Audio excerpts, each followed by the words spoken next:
less expensive. When the Fed raises its rates, credit becomes more expensive, and hence borrowing slows.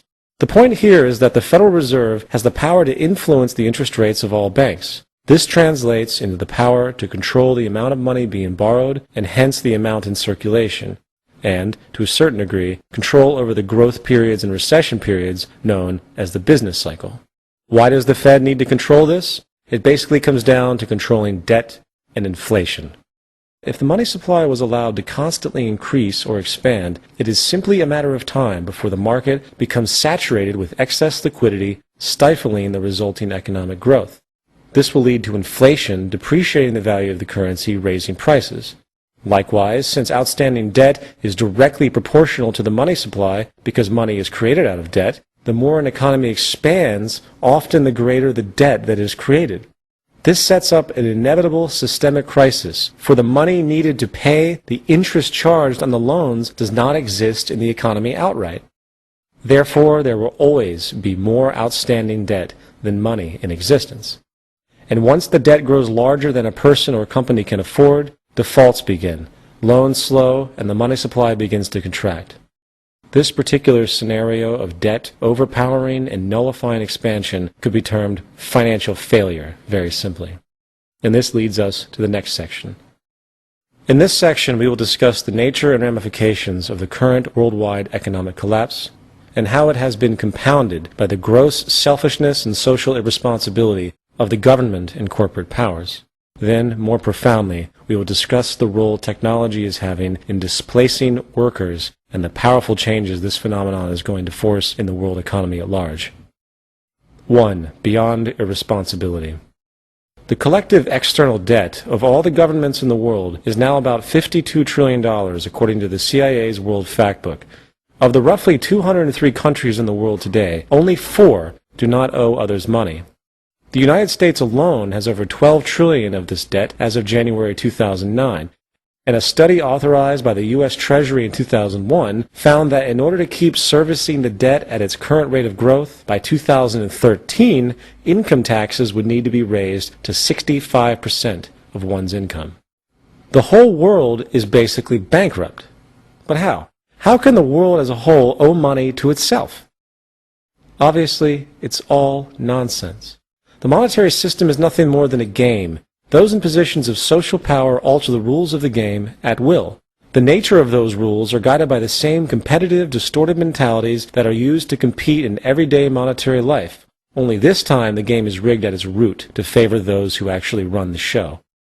For example, if you have $1 million and put it into a CD at 5% interest, you are going to generate $50,000 a year simply for that deposit. You are making money off of money itself. No invention, no contribution to society, no nothing. That being denoted, if you are a lower or middle class person who is limited in funds and must use credit cards and get interest-based loans to buy your home, then you are paying interest to the bank, which the bank is then turning around and using, in theory, to pay the person's return with the 5% CD.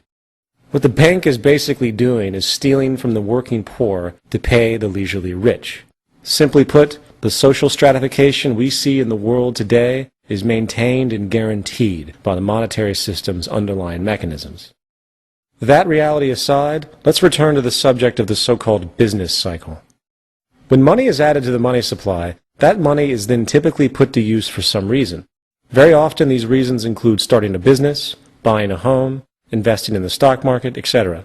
This increase in the money supply often translates into so-called economic growth and hence the boom period of the business cycle.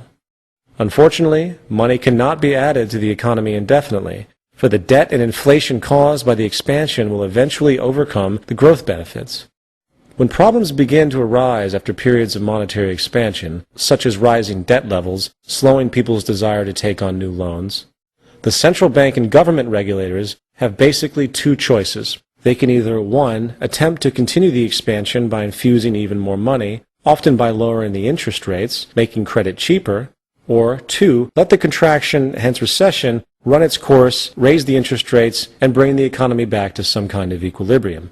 As far as history is concerned, the pattern has been for them to do both, basically with the idea being to ease the recession by increasing liquidity. The reasoning is simple. It is politically unpopular for the ruling class to have unemployed, poor citizens. This can lead to contempt for leadership and instability. Therefore, there is always the game of placating the public with false security in order to avoid the truth coming out about the inherent dysfunctionality of the monetary system itself. The result of this easing of the contraction simply delays the inevitable, and since the U.S. government has eased virtually every contraction period since the Great Depression by infusing more money into the system, a doomsday scenario likely awaits. The big contraction, and it might be happening right now. As noted earlier, money cannot be added into the economy indefinitely, for the debt and inflation caused by the expansion will eventually overcome the growth benefits. This is what is now happening on a massive scale, and no intervention to ease this crisis is likely to work. Why? Mainly because the debt levels are way too high. The total debt of the U.S. government plus its citizens' private debt was about $53 trillion in 2007. This is simply an absurd amount of debt. The total U.S. money supply, M3, was only about $12 trillion in 2007, while the annual GDP of the U.S. was only about $14 trillion. Unfortunately, there is very little the U.S. government can do to stop this large contraction if they adhere to the tenets of the monetary system. Even with the insertion of tens of trillions of dollars, it cannot compensate for the imbalance.